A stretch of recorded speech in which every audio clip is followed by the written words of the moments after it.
Hi guys, and welcome back to my channel. My name is Ikemji, and if you're new to this channel, you're highly welcome. So in today's tutorial, I'll be learning how to make this cowl neck dress with crunch sides. So if you find this video very interesting and this is something you want to learn, you can keep watching, and don't forget to subscribe and like this video and also share it.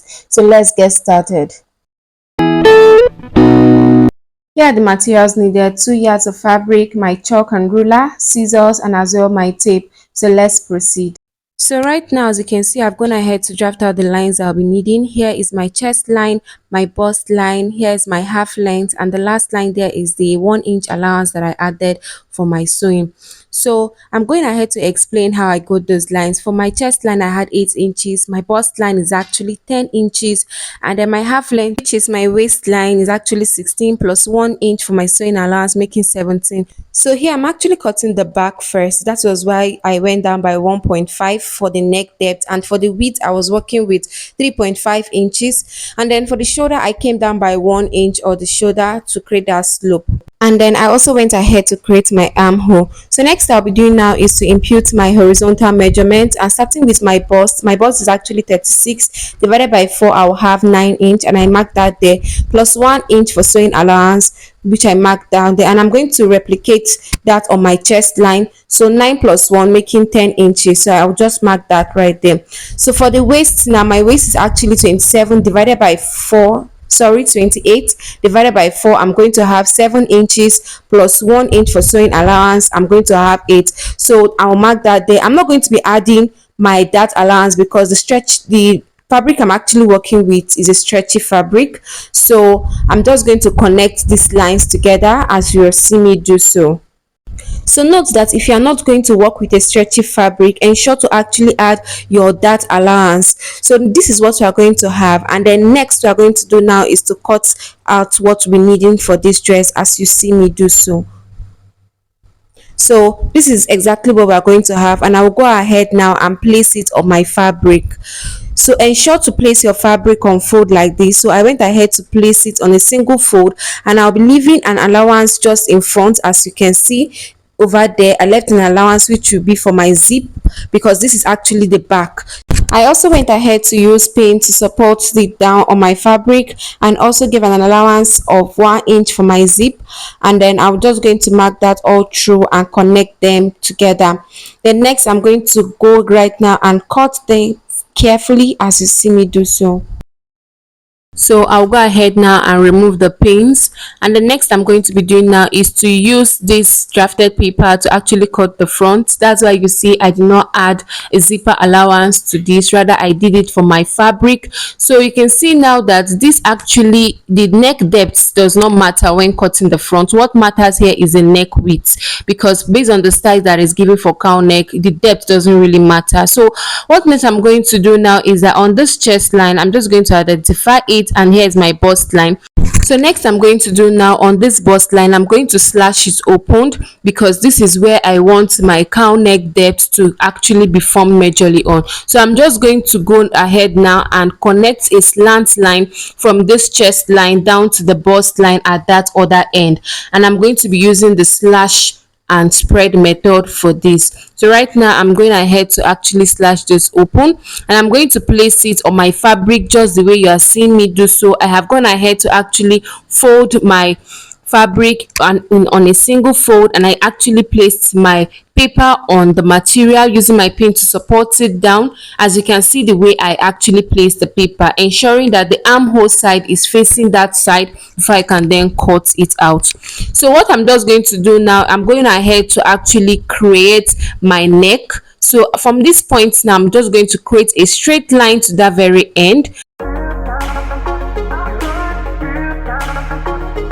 As you can see in the video, from that very point you're going to create a straight line, and you're going to cut ahead because it's going to be easy for you since you've used pin to support it down.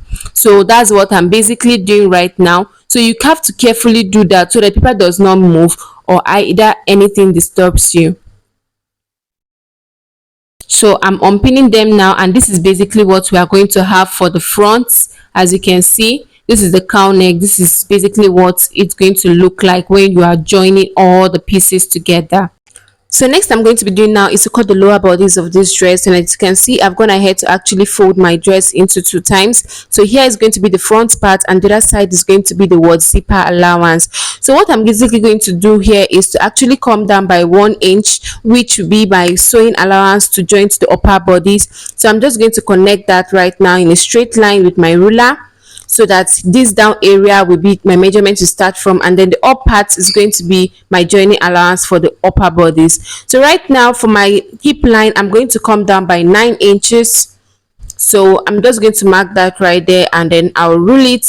And then for the full length of this dress, remember that our full length for this dress is actually 35, then the half length, which is the upper body, is actually 16. So 16 subtracted from 35 will actually give me 19.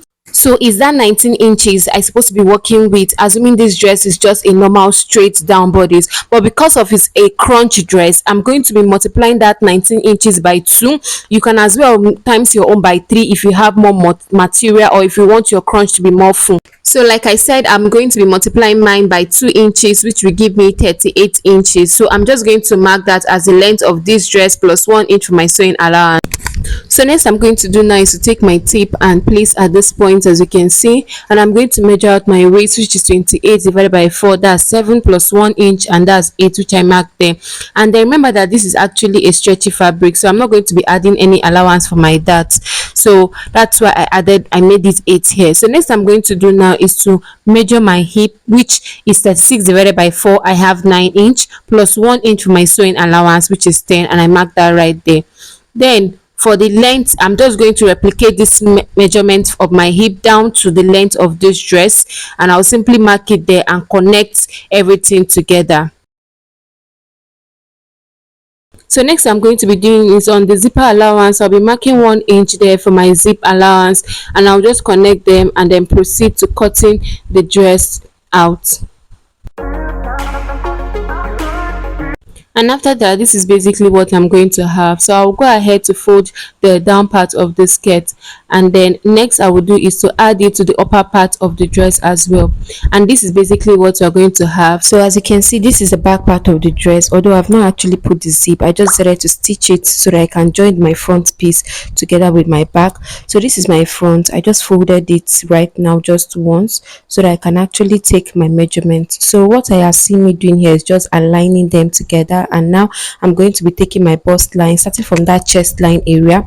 So I took my bust line measurement, and then this is my waist. I marked 7 inches right there, and then down to my hip I measured 9 inches for my hip length in order to get my hip line, and then I went ahead to measure out my hip measurement, which is 9 inches, and I'll replicate that for the length of the skirt, and I will go ahead to connect them with a straight line as you see me do so.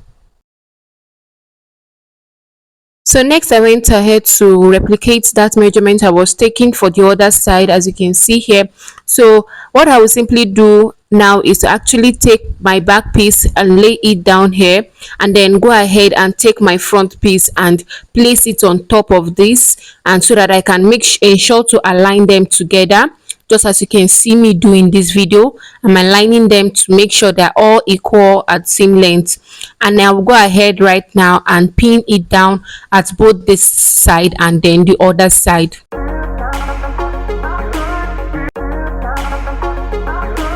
So you just carefully take your time to actually do that, and the next you're going to do is to actually take it to the sewing machine and run it at both sides, and equally join the shoulder of both front and back piece together. It's your sewing machine. So as you can see, I've gone ahead to stitch both sides of the dress, as you can see in the video, and I also went ahead to leave the back open because that's where the zip is going to be. So next I'm going to be doing now, I'm going to be adding my elastic to the dress, starting from this very point here down to the full length of this dress. And if you remember from the measurements that we're giving, the length of this dress is actually 35 and the half length is actually 16. So when you subtract 16 from 35, you're going to be having 19 inches. So I'm going to be cutting my elastic at a point of 19 inches, which is the exact length that we were to work with for the down area of this dress, that's the lower bodies. So instead of cutting 19, I'm going to be cutting 18 because it's going to really stretch. So what I'm going to do now, I'm just going to go ahead now and cut my elastic, and I'll be cutting 2 piece of this same measurement, which is 18 inches, because one will be for one side and then the other will go for the other side as well. So next I'm going to be doing now is to find the midpoint of this elastic that I've gotten. So I folded this, got the midpoint and marked it. As you can see, a black spot on that white elastic there. And then next I'm going to be doing is to actually take the midpoint of the lower body, starting from this point down to the full length of this dress. So whatever the midpoint is, I'm going to identify it and then I'm going to mark it and then note it down on that part there. I just hope that you are actually understanding what I'm explaining here. So next I'm going to be doing now is I'm going to actually get the midpoint of my elastic and place on the midpoint of the lower bodies of this dress. So I just use my pin down to secure it and stretch the other one to the up parts around the waist area, which is here, and I decided to use pin as well to actually pin them down. And I also took the other end of the elastic and also did the same thing for the down part of the dress. The reason why I'm actually doing this is so that the elastic can be evenly distributed to the dress, so that we don't have one side of it to be tightened and the other side to be loosed. So that is basically the reason for this midpoint whole thing here. So I'm just going to do the same thing to the other side of the dress, and this will be the outcome of what it's going to look like. So as you can see, this is what you're going to have after putting your elastic, and this is the back. I've already gone ahead to put the zip, and that will be all for it. So if you find this video very interesting and helpful, please do like, subscribe, share this video and turn the notification bell to get notified anytime I upload a video. Bye and see you in my next video.